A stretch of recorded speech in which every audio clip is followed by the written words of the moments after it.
again. I am Annika Wooton, Miss Kansas, and as a designer and somebody who's very engaged on social media, I'm constantly looking for ways to really bring my photos to life. So today, I'm going to teach you how to use a couple of the apps that I use on a day-to-day basis, Lightroom and Facetune, to bring your photos to life, enhance the colors, and really focus in on what you want your photo to say. So we are actually just going to jump straight into Lightroom. It is a free app that you can get on your phone. If you want it on your desktop, you do have to pay for it, but all of the tools are right here on your phone. We will talk about a pretty straightforward portrait that already has good lighting. We will do a full body portrait that actually starts off pretty dark, so lightening that up, making the colors pop. And then finally this big mural piece that's further back, there's actually a grate on the wall that we remove, add in a light flare, and really make everything come together for a cohesive image. So keep watching to learn how to do all of these cool effects. So I'm actually going to start with one of the ones that was pretty basic, and I'll have to do another video at some point teaching you how to install presets, but I have a couple go-to presets that I always start with. My favorite, I have several downloaded from Etsy. Presets are always just a really good starting point, especially if you find a color set that you love. I personally love warmer colors to bring out my hair, my skin tone, so you can kind of see where these presets give us a starting point. I love Capri 2 for the warmth, but in this case, I'm going to use Capri 3 for some of the tonality of the lights and darks, really putting the focus on the subject matter. And then you almost always need to do some extra adjustments. So that's where Lightroom comes in really handy because it has so many tools to help you enhance your photo. I always start with light. The exposure is either going to have it real blown out, real dark, and I'm just going to bring it down a little bit. Your contrast is making it a little bit more muted versus high contrast. I'm going to keep that maybe about -8. And then your highlights and your shadows are exactly that. So I'm going to bring up my highlights a little bit to have more of a glow in the face.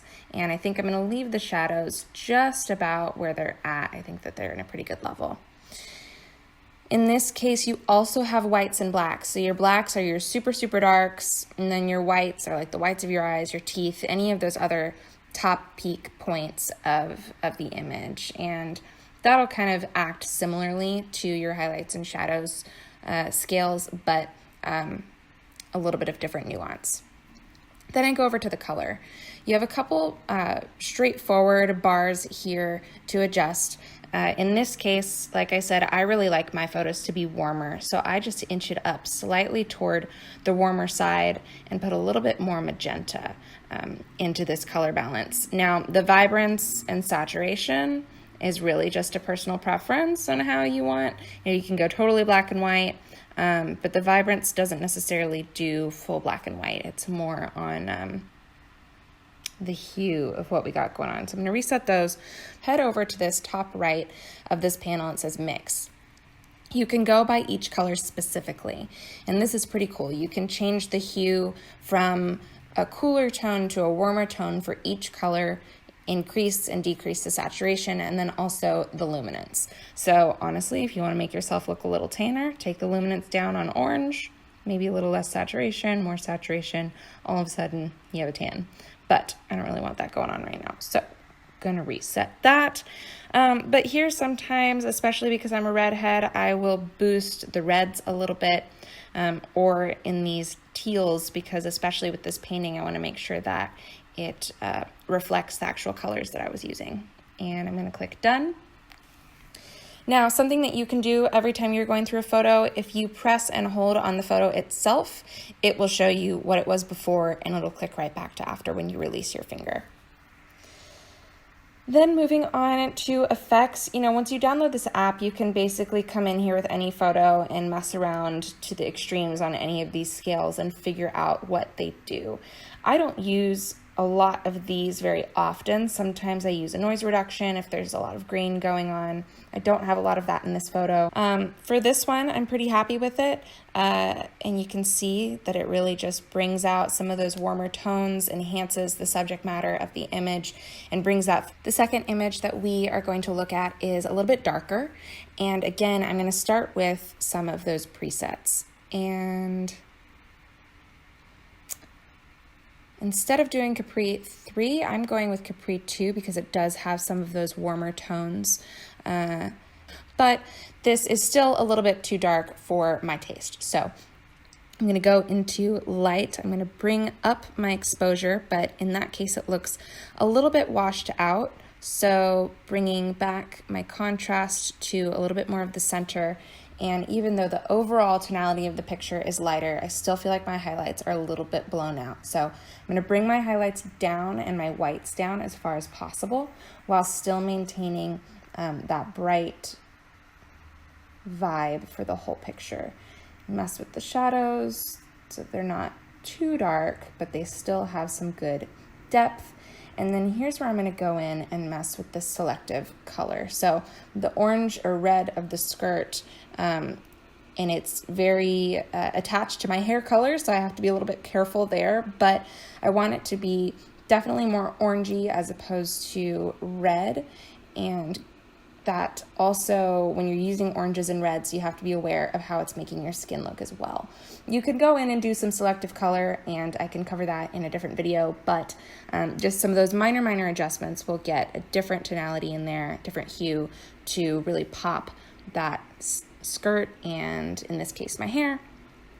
But for this overall, that's pretty much all I'm going to do in terms of the color and the light. Now, if you go into the geometry side, you can mess with some of the distortion. And this doesn't make a lot of sense for portraits, honestly.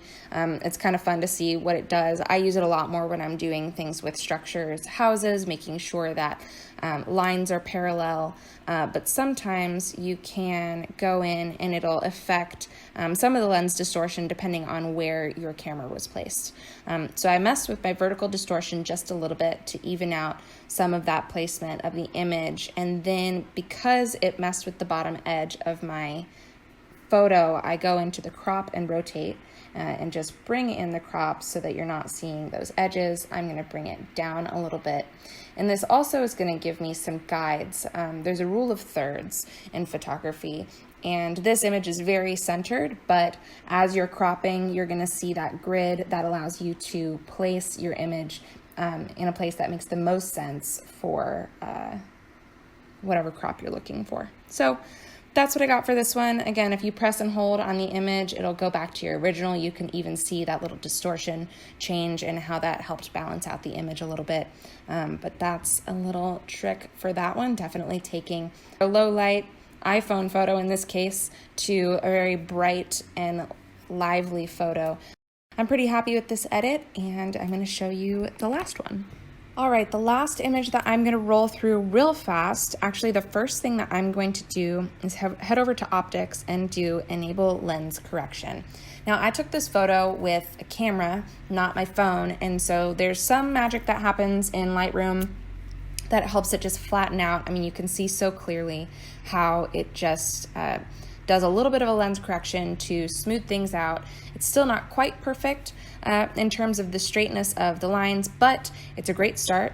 And I'm gonna go over to my presets, go again with Capri 2 because I really like that one, and go back to the crop. Now, there's this dial on the bottom, and if you just drag your finger one way or the other, it's going to rotate drastically or just slightly. And again, it has a grid on it so that you can kind of line up some of the lines that are very clearly horizontal in my image that I want to make sure are straight across the screen. I'm going to crop it in just to that mural to make sure that that is mostly centered. And we're going to go ahead and get rid of that box in a different way too. So already this is worlds different from where we started. I think that some of the highlights are still a little bit blown out, so I'm going to go back to my light, take down my light highlights a little bit, take down the whites a little bit, and this is another one where these colors are so specific in the background that I don't want to mess with my colors too much, but I do think that the blues in this are a little bit too green.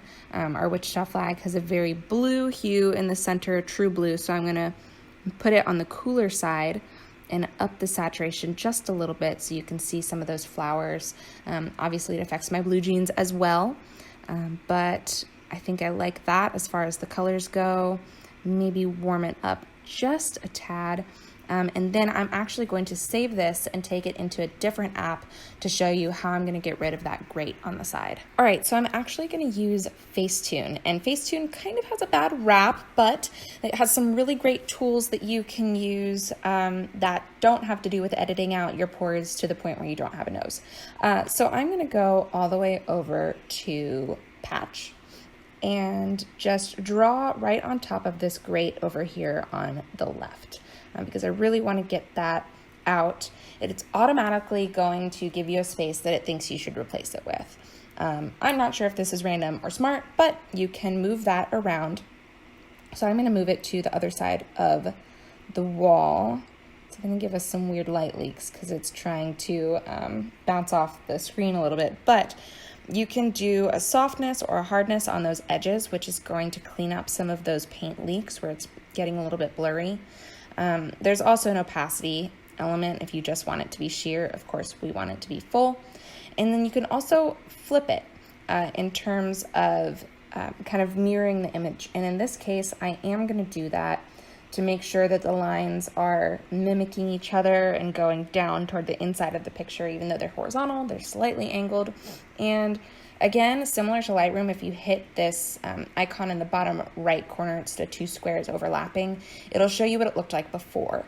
And then if you let it go, it'll show you what it looks like now. Now, it's not gonna be perfect. This is not a full Photoshop app, but it definitely does the trick in terms of removing that blemish from the photo to really bring the focus into what you want to look at.